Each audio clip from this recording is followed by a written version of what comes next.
Hello guys, Radhe Radhe. आशा करते हैं कि आप सभी अच्छे होंगे, अपने घर में स्वस्थ होंगे। तो आज का टॉपिक हम लाए हैं कि पूजा में यूज़ करने वाली चीज़ें कौन सी ऐसी हैं जो हल्की हल उनको प्रयोग करके हटा दिया जाता है, या उसको कौन सी वो चीज़ें हैं जिनको हम यूज़ कर सकते हैं दूसरे दिन। कुछ कुछ चीज़ें ऐसी होती हैं जिनकी एक्सपायरी डेट होती ही नहीं है, पूजा में जो यूज होती है उन चीज़ों की। तो इसी पे हम आज एक वीडियो लाए हैं। तो चलिए वीडियो को स्टार्ट करते हैं। सनातन धर्म में पूजा का एक खास महत्व है। माना जाता है कि ऐसा करने से भगवान को प्रसन्न किया जाता है। वहीं इस पूजा पाठ के दौरान कई चीज़ों का प्रयोग किया जाता है। पूजा पाठ के दौरान उपयोग में लाई गई चीज़ें जाने वाली कई वस्तुएं जहां एक बार प्रयोग में लाने के बाद या तो पुण्य पूजा में उपयोग में नहीं लाई जाती हैं, वहीं कुछ चीज़ें पुरानी हो जाने के बाद चलते उपयोग में नहीं लाई जाती हैं और कुछ लाई जाती हैं। तो पुरानी या बासी हो जाने वाली चीज़ों में जल, पत्ते, फूल और बासी फलों का प्रयोग पूर्ण रूप से वंचित माना गया है। लेकिन वहीं कुछ वस्तुएं ऐसी भी हैं जिनका प्रयोग कभी भी किया जा सकता है। इससे धर्मशास्त्र में भी मान्यता दी गई है कि आप इन चीज़ों को पूजा में दोबारा से यूज आप कर सकते हैं। तो जानते हैं कि प्रयोग में आने वाली चीज़ें कौन सी हैं और इनकी एक्सपायरी डेट कभी भी नहीं आती है। तो पहला है जल, जो कभी भी बासी या पुराना नहीं होता है। धर्मशास्त्रों के मुताबिक पूजा में कभी भी पुराने या बासी जल का प्रयोग नहीं किया जाना चाहिए, लेकिन गंगा जल का प्रयोग कभी भी किया जा सकता है। यह कभी भी पुराना या बासी नहीं होता है।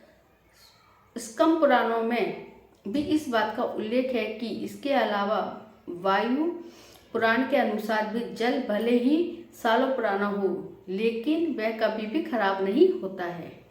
इसलिए आप गंगा जल का प्रयोग कभी भी कर सकते हैं। पत्ते जो नहीं होते पुराने या बासी। शिव को अत्यंत प्रिय बेलपत्र, जो कभी भी बासी नहीं होता है। आज शिव जी पे बेलपत्र चढ़ाया जाता है, तो वो बेलपत्र कभी भी बासी नहीं होता है। ऐसे में पूजा में इसका प्रयोग कभी भी किया जा सकता है। धर्मशास्त्रों के अनुसार बेलपत्र को एक बार शिवलिंग पर चढ़ाने के बाद धोकर दोबारा भोलेनाथ को अर्पित किया जा सकता है।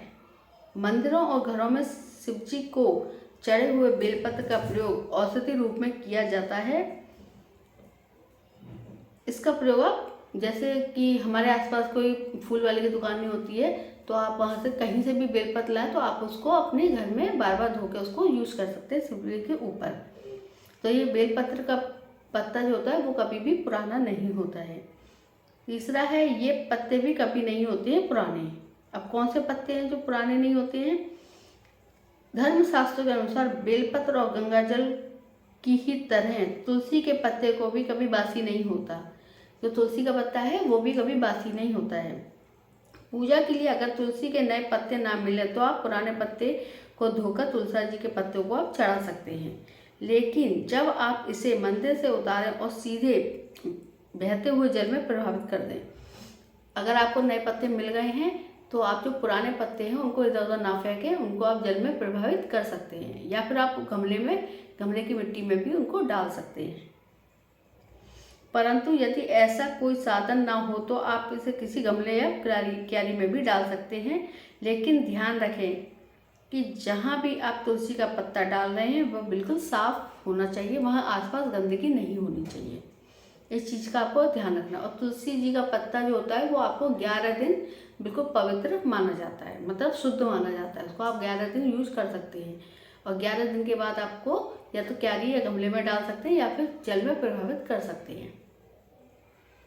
फिर है फूल जो कभी नहीं होते पुराने या बासी। चौथा है, पूजा पाठ में फूलों का विशेष महत्व होता है। कहा जाता है कि देवी देवताओं के फूल चढ़ाने से पापों का नाश होता है, साथ ही शुभ फलों की प्राप्ति भी होती है। लेकिन पूजा में बासी फूल चढ़ाना वर्जित माना गया है, क्योंकि आप कहते हैं कि एक बार माला चढ़ा दी तो दूसरे दिन वो बासी हो जाती है। तो ऐसा कौन सा फूल है जो पूजा में बासी नहीं होता है? कमल का एक ऐसा फूल है जो कभी पुराना या बासी नहीं होता है। कमल के फूल को आप अगर लक्ष्मी माता या किसी दुर्गा माता पर चढ़ाएंगे तो वो बासी नहीं होता है। वो कितने दिन बासी नहीं होता है, जिसको आप अपने घर में यूज़ कर सकते हो पूजा के समय। इस पुष्प को एक बार चढ़ाने के बाद भी आप पुण्य चढ़ा सकते हैं। हालांकि इसमें बासी होने की 5 दिनों की अवधि बताई गई है।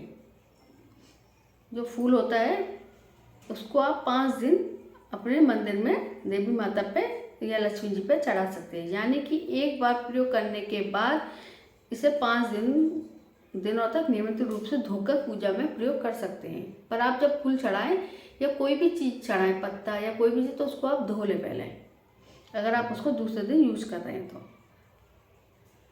तो ये छोटी सी वीडियो थी मेरी। तो आपको कैसी लगी? मेरे चैनल को सब्सक्राइब करें, लाइक करें, कमेंट्स करें। मिलते हैं नेक्स्ट वीडियो के लिए। राधे राधे। और बेल आइकन जरूर दबाएं और पूरी वीडियो को वॉच करें।